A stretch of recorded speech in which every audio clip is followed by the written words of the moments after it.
저녁 밥상 위에 김이 모락모락 나는 미역국이 놓였습니다. 그때 손녀 할인이가 갑자기 제 팔을 세게 붙잡더니 떨리는 목소리로 말했어요. 할머니, 먹지 마. 할인이 얼굴은 창백했고 눈에는 눈물이 맺혀 있었습니다. 국그릇을 막아서는 그 손이 얼마나 절박하던지 순간 제 심장이 덜컥 내려앉았어요. 얘가 왜 이래? 버릇없이 굴지 말고 어서 방에 들어가. 며느리의 목소리가 날카롭게 울렸습니다. 곧장 할인이 손목을 잡아 끌더니 억지로 방으로 데리고 가버렸습니다. 저는 멀쩡한 미역국 앞에 앉아 있었지만 숟가락을 들 손이 자꾸만 떨렸습니다. 방문이 쾅 닫히는 소리가 귓가에 맴돌고 식탁 위 국물은 유난히 검고 깊어 보였습니다. 숟가락 끝이 국물 위를 스치다 멈췄습니다. 할인이가 남긴 마지막 눈빛, 그 절박한 시선이 머릿속에서 지워지질 않았거든요. 이 이야기 계속 들으시기 전에 구독과 좋아요 눌러주시면 큰 힘이 됩니다. 지금 어디서 듣고 계신지 댓글로도 남겨주세요. 오늘의 사연 시작합니다. 며느리 은영이가 보험회사에 들어간 건 5년 전이었습니다. 아들 민수가 사업을 시작하면서 집안 살림에 보탬이 되겠다고 선택한 일이었어요. 저는 그저 좋은 일이라 여겼습니다. 사실 며느리가 제 아들을 도와서 일하는 게 안쓰럽기까지 했어요. 그래서 은영이가 저한테 처음 보험 이야기를 꺼냈을 때도 바로 들어주겠다고 했어요. 며느리 실적에 꼭 필요하다고 하더군요. 그 뒤로도 보험을 들어달라는 부탁을 할 때마다 저도 넉넉치 않았지만 마지못해 몇 건을 들어줬어요. 점차 제 이름으로 된 보험이 하나 둘 늘어갔습니다.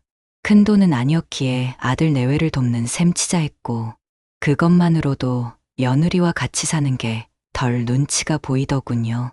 그때는 그것이 나중에 독이 될 줄 몰랐습니다. 모든 게 바뀐 건 2년 전이었어요. 아들의 사업이 무너졌습니다.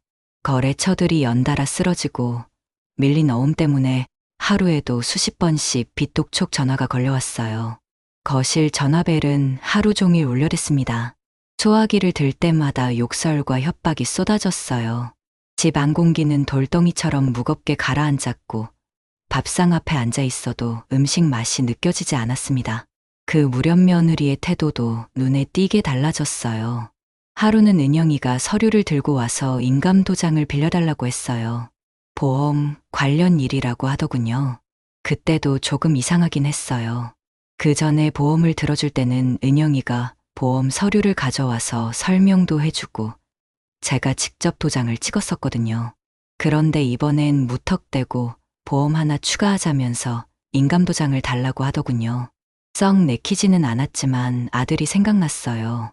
사업이 무너져 이미 고개조차 들지 못하는 아이. 그런 상황에서 며느리의 부탁까지 거절한다면 아들이 더는 설 자리가 없을지도 몰랐습니다. 끝까지 인감도장을 건네는 게 내키지는 않았지만 결국 도장을 며느리에게 줬습니다. 그날 이후 집안 풍경은 달라졌어요. 며느리가 직접 음식을 만들기 시작했거든요. 그전엔 며느리도 일을 하니깐 밥 만들기와 손녀 돌보기는 제 몫이었어요. 저도 당연하다고 생각했죠. 그런데 제가 인감 도장을 건네주고 나서부터는 며느리가 정성스레 담아낸 나물과 죽이 가지런히 놓였어요. 저는 그저 며느리에게 보험을 하나 더 들어줘서 마음이 풀렸구나라고 생각했어요. 그런데 이상하게도 마음 한구석이 불안한 건 지울 수가 없더라고요. 그때부터였던 것 같아요. 은영이가 매일 음식을 내밀면서 제 눈을 깊게 들여다보곤 했어요. 얼굴빛을 살피고 한 숟가락 삼키는 모습을 유심히 지켜봤습니다. 전에는 제 입맛에는 관심이 없었는데 말이죠. 그러다가 이젠 제 건강 상태를 꼬치꼬치 묻는 것도 일상이 되었습니다. 입맛이 없으신 건 아닌지, 어지럽지는 않은지, 가슴이 답답하지는 않은지, 직접 묻지는 않는 날에도 절 늘 관찰하더군요. 저는 차츰 부담감을 느꼈습니다. 며느리의 관심이 지나치게 느껴졌거든요. 특히 왜 이렇게 제 몸 상태에만 집착하는 건지 불안감이 밀려왔어요. 며느리가 너무 갑작스럽게 바뀌었다고 생각했거든요. 그래도 그때는 며느리 마음이 풀려서 그러는 줄로 믿었습니다. 하지만 지금 돌이켜보면 바로 그때가 시작이었어요.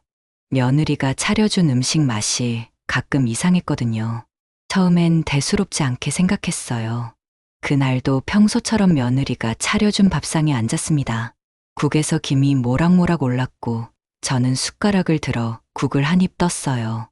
그런데 이상하게 혀끝에 씁쓸한 맛이 스쳤어요. 액젓이 많이 들어갔나 싶어 대수롭지 않게 넘겼는데 몇 숟가락 먹자 뱃속이 묵직하게 가라앉았습니다. 식사를 마치고 방에 들어왔는데 몸이 영 편치 않았어요. 이마에 땀이 맺히고 심장이 빠르게 뛰었습니다. 귀 안에서 쿵쿵 울리는 소리가 들릴 정도였거든요. 다리를 뻗으니 종아리가 당기듯이 저렸어요. 그날 밤은 천장을 하염없이 보다가 겨우 눈을 붙였습니다. 그런데 참 이상했어요. 제가 직접 차려 먹는 날에는 몸이 괜찮았거든요. 속이 편해서인지 밤에도 깊게 잤어요. 그런데 다시 은영이가 끓여준 국을 먹은 날은 달랐어요. 밥을 다 먹기도 전에 머리가 빙빙 돌고 속이 뒤집혔습니다. 물을 마셔도 가라앉지 않았어요. 화장실에 오래 앉아 있다가 겨우 방으로 돌아왔습니다. 사실 그때는 며느리에게 너무 미안했어요. 힘들게 일하는 며느리가 밥까지 차려주는데 그걸 먹고 아프다고 방에 들어가 눕는 게 영 미안했거든요. 그래도 정말 이상하게도 며느리가 밥을 차려준 날만 몸이 아프다 보니 왜 그런 건지 확인해 보고 싶었어요. 그래서 며느리가 밥을 차리는 날들을 조용히 지켜봤어요. 그런데 이상한 점을 발견했어요. 은영이가 국을 퍼줄 때를 봤는데 냄비가 2개 있더라고요. 아, 생각해보니 며느리가 어느 순간부터 국을 2종류로 끓이기 시작했어요. 하나는 할인이 주고 다른 종류는 저만 줬어요. 한 번은 제가 할인이 먹는 국을 먹으려고 하니까 아이가 먹는 거라 간이 안 되어 있다고 안 주더라고요. 저도 손녀딸 음식을 뺏어 먹는 것 같아 머쓱해서 그냥 넘어갔어요. 그런데 지금 생각해보니 바로 그 즈음부터 몸이 아파오기 시작했거든요. 답답해서 동네 의원에 갔습니다. 의사가 제 혀를 보고 맥을 짚더니 상한 음식을 드신 것 같네요. 큰 병은 아닙니다 라고 했어요. 약을 지어주긴 했지만 순간 스치는 눈빛이 마음에 걸렸습니다. 저는 괜히 민망해서 더 묻지도 못하고 나왔어요. 다행히 약을 먹는 동안은 좀 편했어요. 그러나 은영이가 다시 밥상을 차려주면 또 속이 불편했습니다. 국을 떠먹다 보면 처음에는 괜찮다가 금세 심장이 두근거리고 손끝이 시려졌어요. 식탁에 앉아있기가 힘들 정도였거든요. 밤이 되면 증상은 더 심했어요. 귀에서 쿵쿵 소리가 울리고 다리는 얼음에 잠긴 듯 저렸습니다.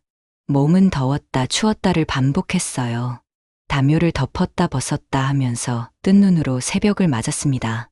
반대로 제가 직접 끼니를 챙긴 날은 여전히 아무렇지 않았어요. 햇반에 김을 곁들이고 제가 끓인 된장국을 먹은 날은 속이 편안했습니다. 할인이랑 편의점에서 김밥을 사 먹은 날도 괜찮았어요. 은영이 밥만 먹으면 속이 뒤집히고 혼자 먹은 날은 멀쩡하다니 이게 과연 우연일까요? 그래도 저는 애써 그 생각을 부정하려 했어요. 며느리가 정성껏 차려주는 밥상인데 제가 괜히 의심하는 게 아닌가 싶었거든요. 하지만 몸은 정직했습니다. 멀쩡한 날과 그렇지 않은 날이 분명히 나뉘었어요. 저는 그 사실을 인정하기 싫어서 애써 넘겼지만 마음속 깊은 곳에서는 이미 알고 있었습니다. 뭔가 잘못되고 있다는 거요. 그때부터 은영이가 차려준 밥상을 받을 때마다 마음 한구석이 편치 않았습니다. 며느리가 차려준 밥만 먹으면 아파와서 겁이 났거든요. 그래도 의사가 큰 문제가 없다고 하니 계속 먹었어요. 나이 들면 소화도 약해지고 날씨만 바뀌어도 몸이 반응하니 그럴 수도 있지 싶었어요. 그런데 은영이 음식만 먹으면 증상이 생기는 건 여전히 마음에 걸렸어요. 어느 날 저녁이었습니다. 저녁상 위에 미역국이 김을 내며 놓였어요. 은영이가 일부러 제 앞에 국을 떠다 주었죠. 저는 습관처럼 숟가락을 들었습니다. 그런데 그 순간 옆에 있던 할인이가 제 손을 덥석 잡으며 외쳤어요. 할머니, 먹지 마! 아이 목소리에 깜짝 놀라 숟가락을 떨어뜨렸습니다. 심장이 철렁했어요. 국물이 사발 위로 출렁이며 넘칠 뻔했습니다. 할인이는 눈이 커져 있었어요. 정말 무서운 걸 본 듯한 얼굴이었죠. 은영이는 금세 아이의 팔을 잡아 끌었습니다. 하리나, 왜 이렇게 버릇없이 굴어? 어른들 앞에서 함부로 말하면 안 돼. 은영이는 아이를 꾸짖으며 방으로 데려갔어요. 아이의 울먹이는 소리가 멀어져 갔습니다. 식탁 위에는 아직 뜨거운 국이 그대로 남아 있었어요. 그릇을 보는데 손이 떨렸습니다. 그날은 숟가락을 끝내 들지 못했어요. 하린이의 절박한 눈빛이 머릿속에서 지워지질 않았습니다. 며칠 뒤였어요. 하린이가 제 방에 살금살금 들어왔습니다. 작은 손으로 제 옷자락을 꼭 잡더니 속삭였어요. 할머니, 나 엄마가 이상한 거 봤어. 뭘 봤다는 거야? 엄마가 할머니 밥에 하얀 가루 넣었어. 저는 순간 숨이 멎는 것 같았습니다. 믿을 수 없었어요. 그런데 손녀딸은 더 충격적인 말을 했어요. 엄마가 할머니 아프면 돈 생긴다고 했어. 그 말을 듣는 순간 머리가 멍해졌어요. 아이 눈을 보니 장난을 치는 것도 아니고 꾸며내는 것도 아니었습니다. 하지만 도저히 믿을 수 없었어요. 설마 며느리가 그런 짓을 할 리가 있어? 속으로 수십 번을 부정했습니다. 믿고 싶지 않았거든요. 하지만 손녀의 눈빛은 거짓말 같지 않았어요. 그날 밤, 잠이 오지 않아 몇 번을 뒤척이다가 물을 마시려고 부엌으로 갔습니다. 그런데 뜻밖의 장면이 제 눈앞에 펼쳐졌어요. 부엌 불빛 아래 은영이가 작은 봉지를 열고 있었습니다. 봉지 안에는 흰 가루가 보였어요. 은영이는 그걸 제가 먹는 국냄비 위에 톡톡 털어 넣었습니다. 가루가 물 위에 풀리며 하얀 거품처럼 번졌어요. 은영이는 아무렇지 않게 국을 저었습니다. 마치 오래 해온 일이라는 듯 태연했어요. 저는 부엌 문틈에서 꼼짝도 못한 채 서 있었습니다. 숨소리조차 낼 수가 없었어요. 발끝이 돌처럼 굳어 있었고 등줄기에는 땀이 흘렀습니다. 며느리에게 숨어 있는 걸 들킬까봐 온몸이 얼어붙었어요.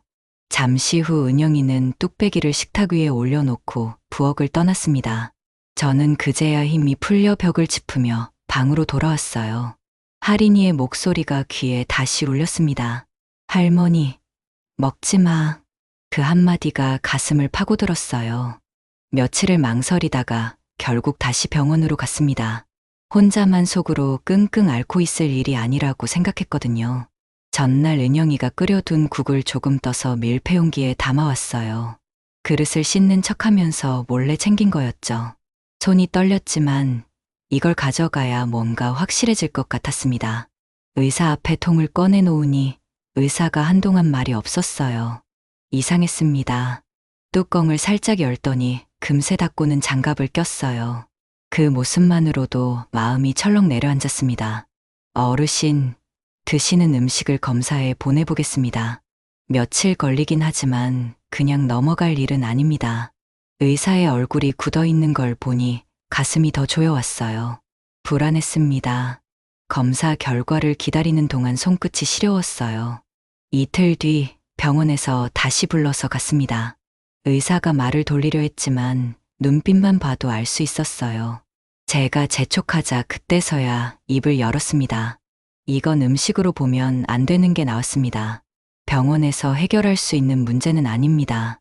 경찰과 상의하는 게 좋겠습니다. 그 말을 듣는 순간 의자 끝에 앉아있던 몸이 앞으로 기울 것 같았어요. 집으로 돌아오는 길, 손끝이 덜덜 떨려와 가방끈을 꼭 움켜쥐었습니다. 머릿속은 하린이 얼굴과 의사의 눈빛이 번갈아 떠올라 쿵쿵 울렸습니다. 이젠 미룰 수 없다는 생각이 분명히 자리 잡았어요. 하지만 막상 집 문을 열고 들어서니 그 결심은 또 다른 벽에 가로막히고 말았습니다. 병원에서 돌아오던 날이 아직도 또렷해요. 의사가 내 손에 서류를 쥐어주면서 말했죠. 이건 음식에서 나올 게 아닙니다. 경찰에 알리셔야 합니다. 그 말을 들었을 땐 고개가 저절로 끄덕여졌어요. 그런데 병원을 나서자마자 발걸음이 경찰서 쪽으로는 도무지 떨어지질 않더라고요. 버스 정류장에서 한참을 서류 봉투만 만지작거리다 결국 집으로 돌아왔죠.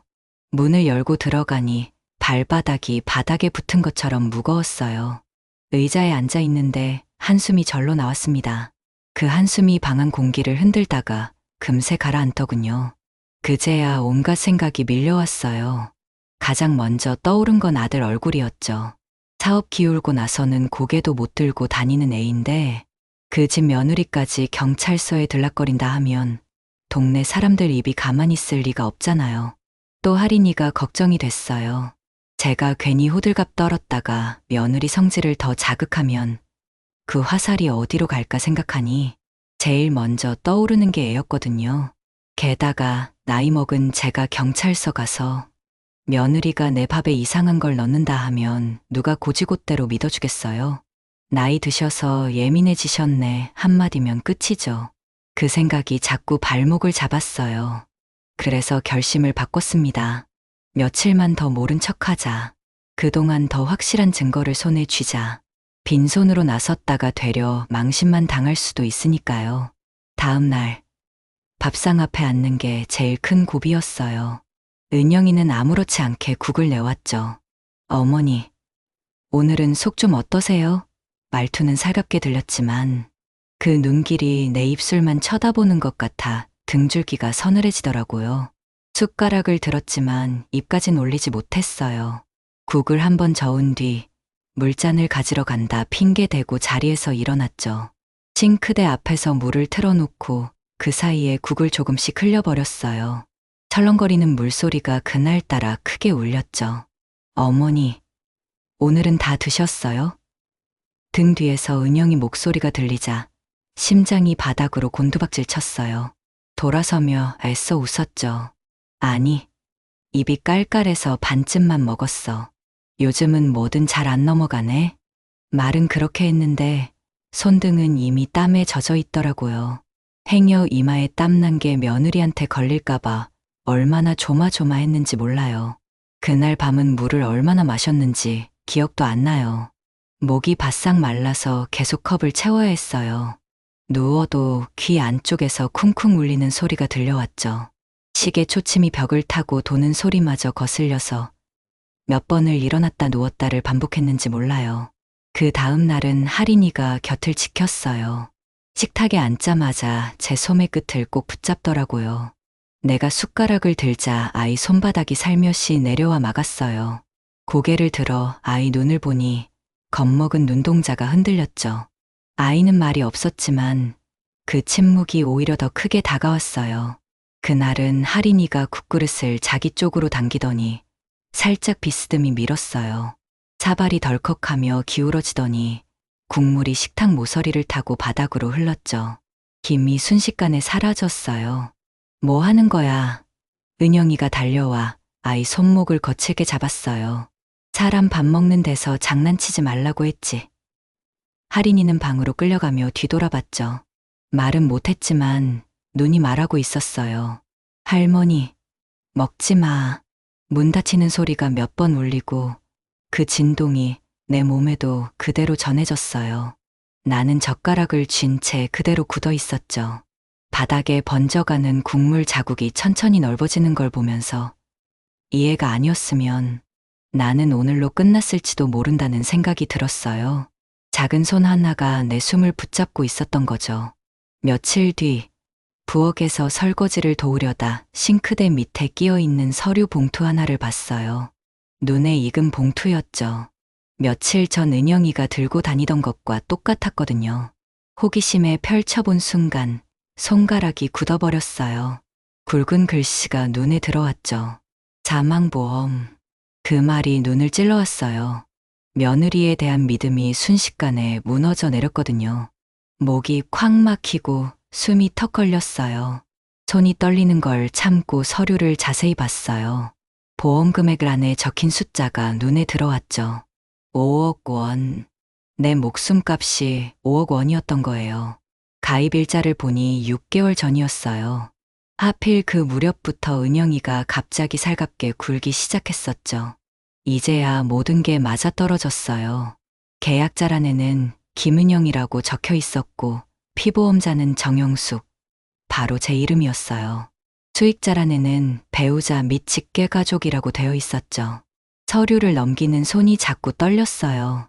가입 조건을 읽어보니 더 섬뜩했죠. 사고사의 경우 보험금 2배 지급이라는 문구가 있었어요. 그러니까 제가 사고로 죽으면 10억 원이 나온다는 뜻이었거든요. 봉투를 다시 접는데 손이 내 것이 아닌 듯 덜덜 떨렸어요. 등줄기를 타고 한기가 쑥 올라왔죠. 그날 밤은 눈을 감아도 글자가 따라왔어요. 사망 두 글자가 이마 속에 새겨진 것처럼 떠나질 않았거든요. 5억, 아니 10억. 그 돈이 내 목숨보다 소중했던 건가요? 며느리에게는 말이에요. 그날 이후 은영이는 더 노골적으로 나왔어요. 어머니, 요즘 왜 자꾸 음식을 남기세요? 제가 일부러 소화하시기 편한 걸로만 끓이는 거 아시잖아요. 목소리는 낮았지만 그 말끝이 내 목젖을 툭 치고 내려앉더라고요. 억지로 웃으며 대답했죠. 그냥 입맛이 없어서 그래. 요즘 밤에 잠을 영 못 자네. 말을 하려는데 혀가 자꾸 말라붙었어요. 손등은 어느새 축축해져 있었고 은영이 눈길은 내 얼굴을 훑고 지나가더니 그릇 위에 멈췄죠. 내가 삼키는지 안 삼키는지 그걸 확인하고 싶어하는 눈빛 같았어요. 그래도 조금은 드셔야죠. 속이 비면 더 안 좋아요. 겉으로는 걱정인 듯 했지만 내 귀에는 확인으로만 들렸거든요. 다음 날은 더 심했어요. 어머니, 어제도 거의 안 드셨죠? 이러시면 몸이 어떻게 돼요? 은영이가 숟가락을 내 앞으로 더 밀어주더라고요. 한 숟갈이라도 더 드셔야 해요. 그 말이 명령처럼 들렸어요. 은영이 눈이 내 입술만 따라다녔죠. 숟가락을 들었다 놨다 하는 걸 계속 지켜보더라고요. 혹시 어디 아프신 건 아니시죠? 물어보는 척하지만 실은 의심하고 있는 거였어요. 왜 안 먹는지 뭔가 눈치챈 건 아닌지 말이에요. 사흘째는 아예 식탁에서 떠나질 않았어요. 어머니, 다 드실 때까지 저도 여기 앉아 있을게요. 웃으면서 하는 말이었지만 감시하겠다는 뜻이었죠. 요즘 드시는 걸 봐야 안심이 돼요. 혹시 몸에 이상이 있나 싶어서요. 걱정하는 척했지만 그 눈빛은 차갑기만 했어요. 넷째 날에는 더 노골적이었어요.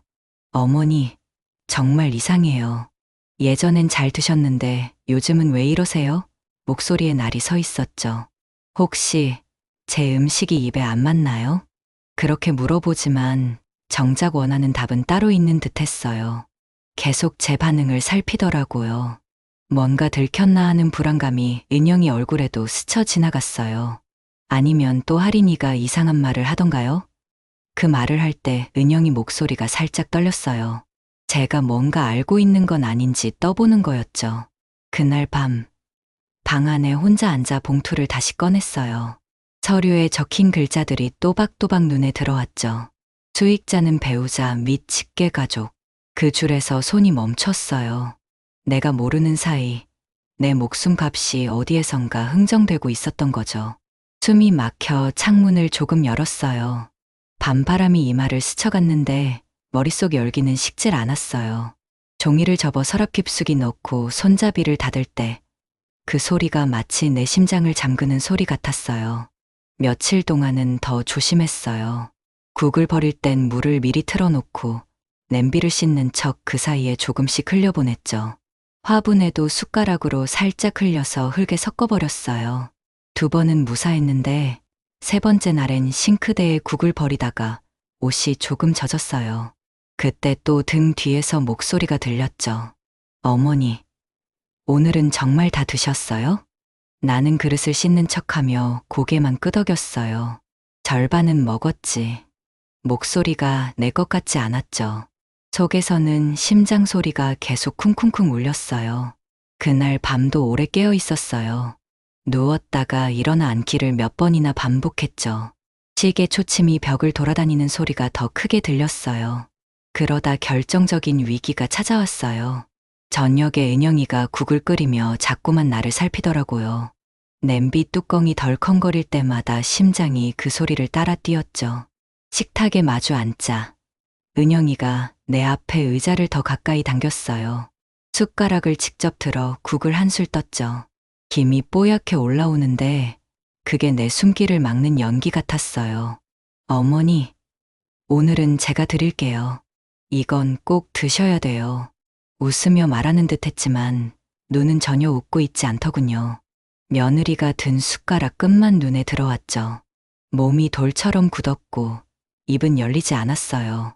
싫다는 말이 목까지 차올랐다가 할인이가 떠올라 꿀꺽 삼켰어요. 지금 큰 소리 내면 애가 다칠 수도 있다는 생각이 먼저였죠. 손끝에서부터 식은땀이 흘렀어요. 그때 옆에서 작은 의자가 삐걱 소리를 냈어요. 할인이가 벌떡 일어나 제 손목을 먼저 붙잡더니 숟가락을 낚아챘죠. 할머니, 내가 먹을래. 아이가 입을 크게 벌리고 있었어요.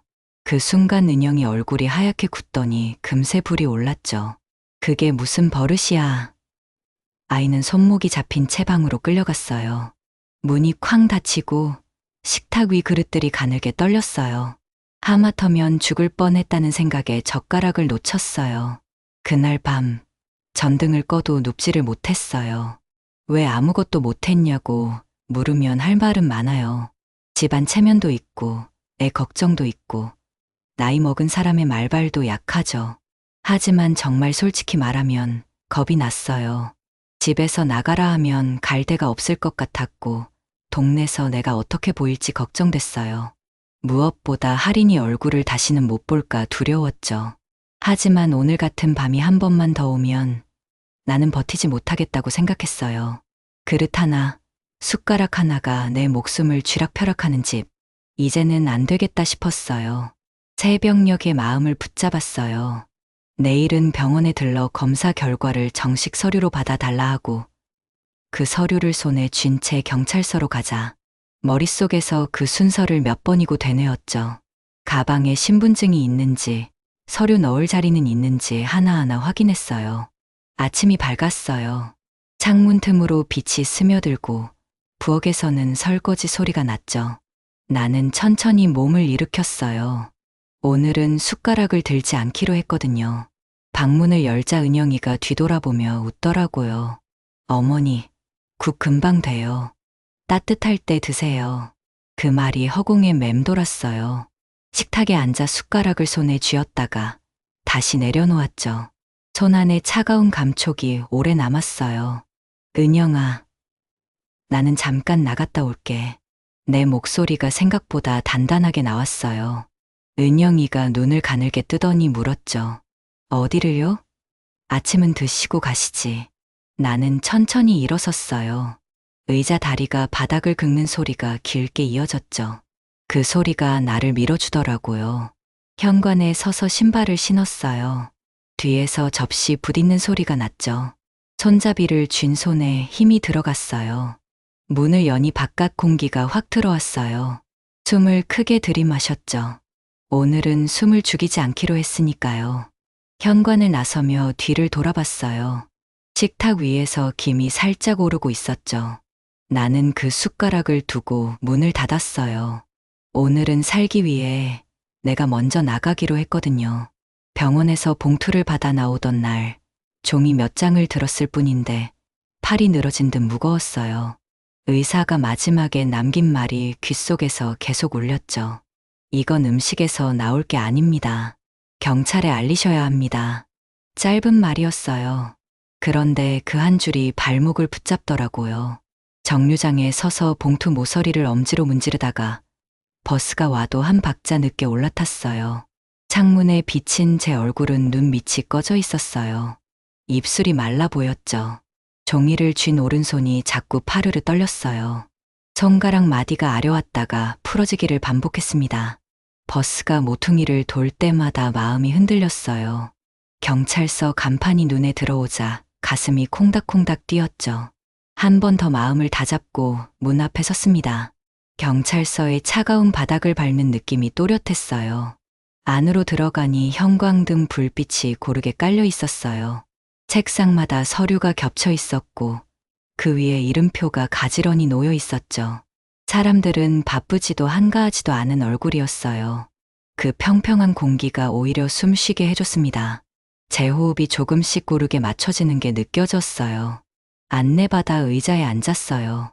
허리를 세우고 봉투를 꺼냈죠. 손가락에 힘을 주어 봉투 입구를 열었는데 손톱이 종이에 걸렸어요. 작은 소리였지만 그 소리까지 또렷하게 들렸습니다. 저는 천천히 말했어요. 목이 매지 않게, 말이 흐트러지지 않게. 언제부터 속이 뒤틀렸는지, 손끝이 시렸던 밤이 며칠이나 있었는지를 차근차근 설명했죠. 제가 끓여 먹은 날은 괜찮았고, 며느리가 끓이면 어땠는지도요. 병원에서 받은 종이도 같이 내밀었어요. 젊은 경찰이 고개를 끄덕이며 받아 적었죠. 펜 끝이 종이 위를 달리는 소리가 작게 들렸어요. 물컵을 권하길래 한 모금만 마셔봤어요. 손잡이가 차가웠어요. 차가움이 손끝을 타고 위로 올라왔다가 가라앉았습니다. 목구멍으로 넘어가는 물의 촉감이 선명했어요. 경찰이 물었어요. 목격자가 본 게 있는지. 저는 할인이를 떠올렸죠. 작은 손이 제 소매를 붙잡던 힘. 먹지 마 하고 떨리던 눈. 그 절박했던 표정이 다시 눈앞에 나타났어요. 저는 핸드폰을 꺼냈어요. 숫자를 누르는데 손에 땀이 났습니다. 화면이 조금 미끄러웠어요. 전화가 연결되자 민수 목소리가 들렸어요. 상황을 짧게 말하고 아이와 같이 오라고 했죠. 목소리를 최대한 차분하게 유지하려 했지만 끝에서 살짝 떨렸어요. 끊고 나니 마음이 더 무거워졌어요. 그래도 오늘은 가야 합니다. 여기서 멈출 수는 없거든요. 작게 되뇌었어요. 시간이 조금 지나 문이 열렸어요. 민수가 먼저 들어왔죠. 얼굴이 해쓱했고 눈빛이 흔들렸어요. 그 뒤로 할인이가 조심히 걸어 들어왔어요.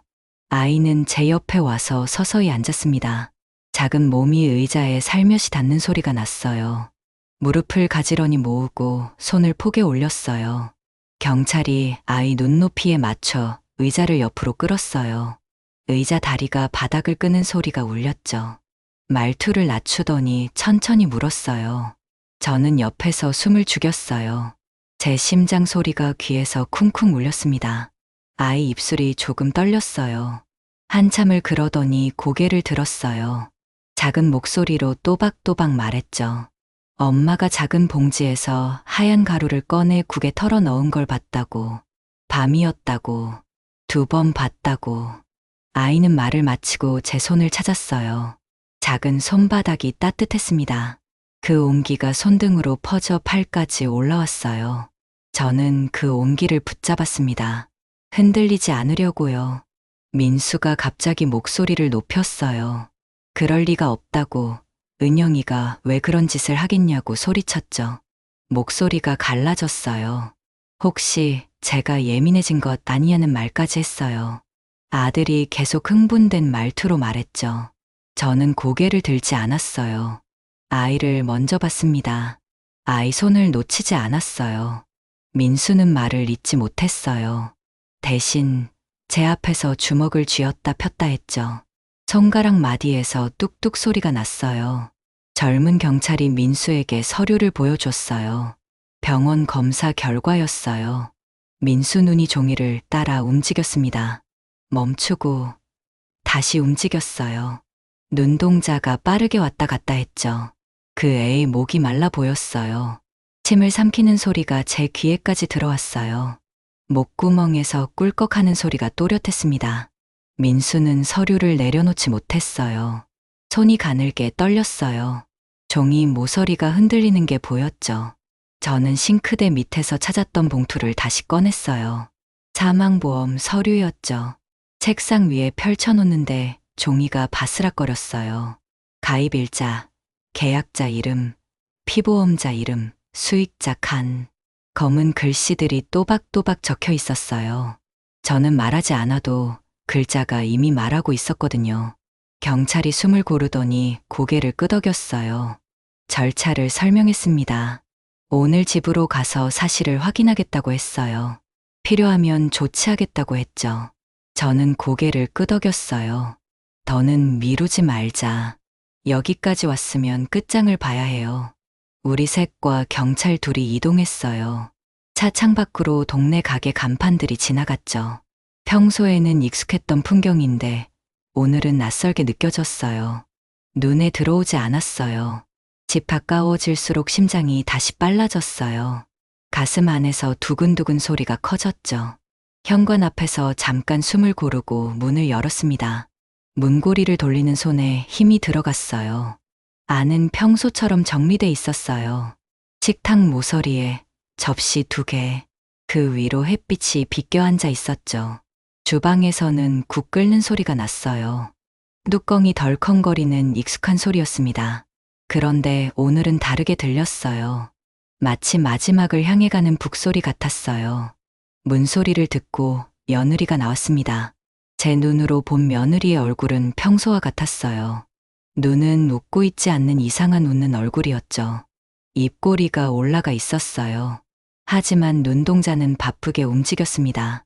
식탁, 싱크대, 우리가 선 자리, 순서대로 훑으면서 뭔가를 확인하는 듯 했어요. 경찰이 신분증을 보여주고 사정을 말했어요.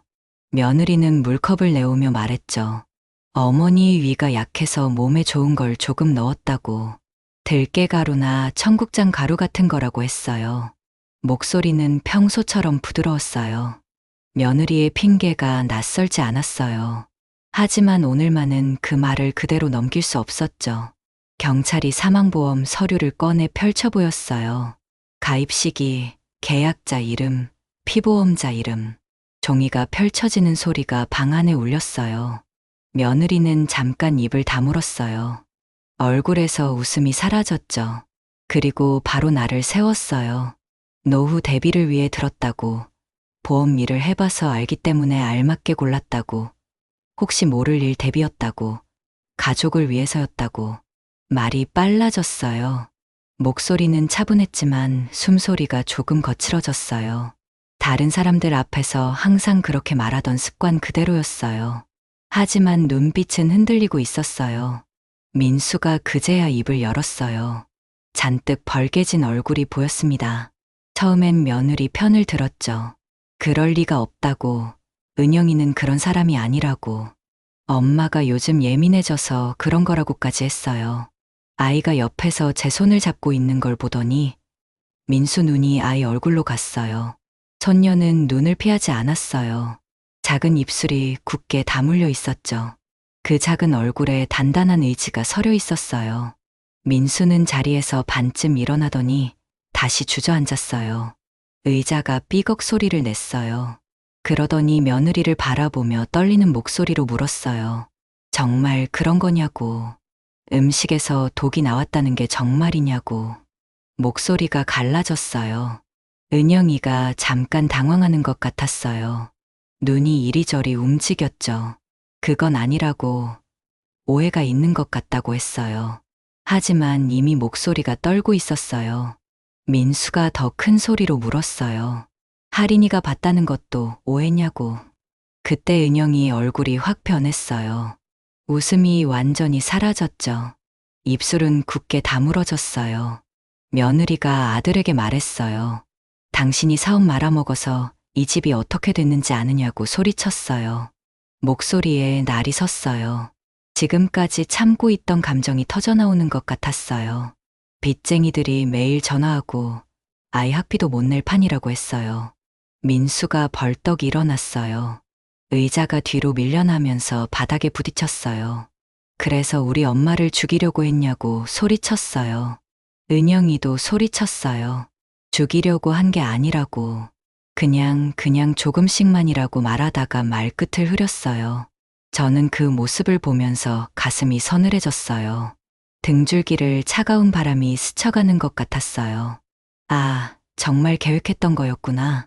경찰이 병원 검사 결과에 대해 간단히 설명했어요. 며느리가 말한 들깨가루가 아니라고. 음식에서 나오면 안 되는 성분이 나왔다고 했어요. 며느리는 이번에는 말을 바꾸지 않았어요. 대신 화살을 돌렸죠. 집안 살림이 거덜났다고. 그렇게까지 몰아넣은 건 누구냐고 민수를 보면서 말했어요. 자기는 살려고 발버둥 쳤을 뿐이라고 했어요. 그때 며느리 눈빛이 바뀌었어요. 서러움과 원망이 섞여 있었죠. 저는 그 눈빛이 낯설지는 않았어요. 살다 보면 누구에게나 생기는 얼굴이었죠. 다만 방향이 틀렸을 뿐이었어요. 민수는 그 말을 듣고 얼굴이 더 굳었어요. 숨이 가빴어요. 내가 망한 건 맞지만 그걸로 엄마 밥에 뭘 넣냐고. 그건 아니지 않냐고 했어요. 은영이가 또 맞섰어요. 살림을 지킨 것도 자기였고, 아이도 자기가 키웠고, 고지서도 자기가 챙겨냈다고 소리쳤어요. 목소리가 점점 높아졌어요. 누구 하나 도와준 사람 없었다고. 그래서 보험이라도 들어둔 거라고 했어요. 민수가 주먹을 쥐었어요.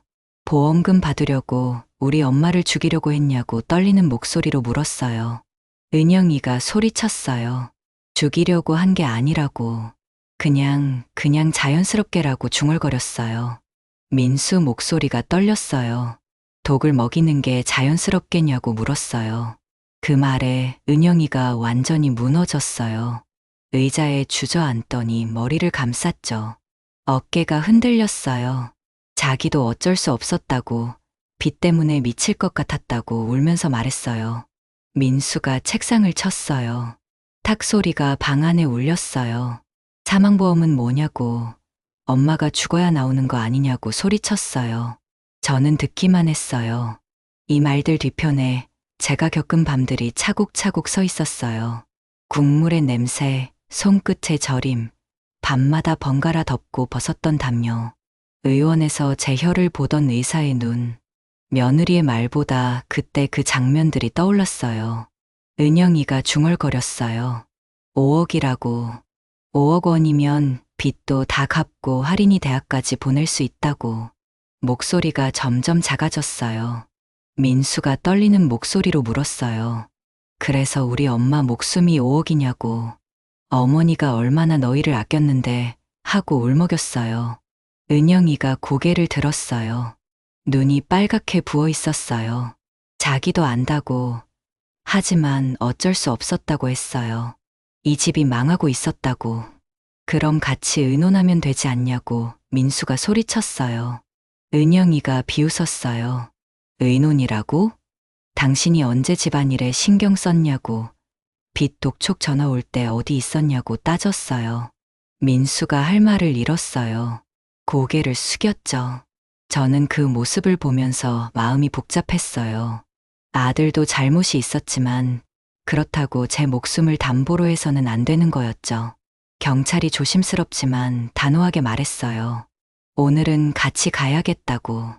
며느리는 의자에서 몸을 뺄 듯 움직였어요. 식탁 가장자리 접시가 흔들렸죠. 작은 소리였어요. 그 소리가 크게 들렸어요. 내가 뭘 잘못했냐고. 이 집을 살리려고 했을 뿐인데 하고 마지막까지 말을 멈추지 않았어요. 남편이 망하지만 않았으면 이런 일도 없었을 거라고 했어요. 저는 며느리의 그 말을 가만히 들었어요. 민수는 그 말을 듣고 고개를 숙였죠. 민수의 손이 무릎 위에서 꽉 쥐어졌어요. 팔힘줄이 솟았어요. 제 눈에는 아들이 아직도 어려 보였어요. 저를 부르며 잠들던 어릴 적 목소리가 잠깐 스쳤죠. 저는 눈을 깜빡였어요. 흔들리지 않으려고요. 수갑이 채워지는 소리가 났어요. 차가운 금속이 부딪히는 소리였어요. 며느리가 몸을 틀다 식탁 모서리에 스쳤죠. 접시가 바닥으로 떨어졌어요. 유리 조각이 널렸어요. 바닥에 부딪히는 소리가 날카로웠어요. 국그릇이 살짝 기울더니 국물이 식탁 끝에서 떨어졌죠. 바닥에 둥근 자국이 생겼어요. 국물이 바닥에 스며드는 소리가 작게 들렸어요. 저는 그 자국을 한참 바라봤어요. 이 집에서 제일 무서웠던 건 늘 그릇과 숟가락이었어요. 오늘은 달랐죠. 무서움이 겉였어요. 그릇 소리가 더 이상 저를 조르지 않았어요. 소리가 멈추자 숨이 트였죠. 가슴 안에서 뭔가 풀리는 느낌이었어요. 문이 열리고 며느리가 밖으로 나갔어요. 마지막까지 며느리는 고개를 돌려 우리를 봤죠. 그 얼굴에서 저는 아무 표정도 읽지 않기로 했어요. 읽어봐야 달라질 게 없었거든요. 문이 닫혔어요. 집 안이 조용해졌죠. 끓던 냄비도 불을 끄자 금세 잠잠해졌어요. 김이 사라지면서 공기가 맑아졌어요. 저는 의자에 천천히 앉았어요. 허리를 곧게 세웠죠. 등받이에 기대지 않고 똑바로 앉았어요. 손등을 내려다 봤어요. 군데군데 거무스름한 점들이 보였죠. 오래 살았다는 표시였어요. 오늘은 그 표시가 고맙게 느껴졌어요. 여기까지 버틴 표시니까요. 민수가 제 앞에서 무릎을 꿇었어요. 고개를 푹 숙였죠. 어깨가 떨렸어요. 아무 말도 하지 못했어요. 저는 그 모습을 보며 숨을 길게 내쉬었어요. 일어나라. 저는 짧게 말했어요. 아들의 어깨가 더 흔들렸어요. 아이가 조심히 걸레를 가져왔죠. 깨진 조각을 피해 바닥을 닦았어요. 저는 아이 옆에 쭈그려 앉아 같이 닦았어요. 무릎이 바닥에 닿으면서 차가운 느낌이 전해졌어요. 물이 손가락 마디를 타고 흘렸어요. 찬 물이었어요. 그런데 시원했죠. 손가락 끝까지 시원한 기운이 퍼졌어요. 살았다는 생각이 들었어요. 오래간만이었어요. 부엌 창문을 조금 열었어요. 바람이 안으로 들어왔죠. 커튼이 조금 움직였어요. 바람이 제 머리카락을 스치고 지나갔어요. 냄비를 비우고 그릇을 씻었어요.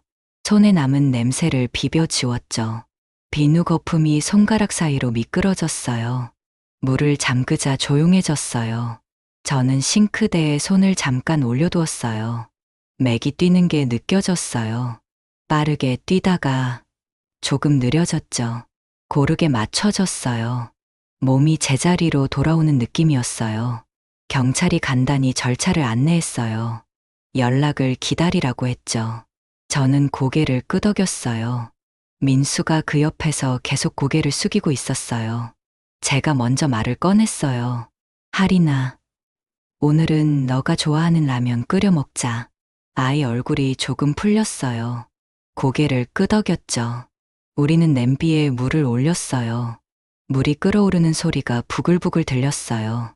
물이 끓는 동안 저는 서랍에서 젓가락을 꺼냈어요. 그동안 무서워서 잡기 싫었던 그 젓가락을 손에 쥐었죠. 차가운 금속이 손바닥에 닿았어요. 이제는 괜찮았어요. 무서운 건 그릇이 아니었어요. 사람의 마음이었죠. 그리고 오늘 그 마음은 집을 떠났어요. 멀어지고 있었어요. 라면을 넣고 젓가락으로 저었어요. 면이 풀리면서 국물이 우러났죠. 김이 올라오는데 예전처럼 무섭지 않았어요.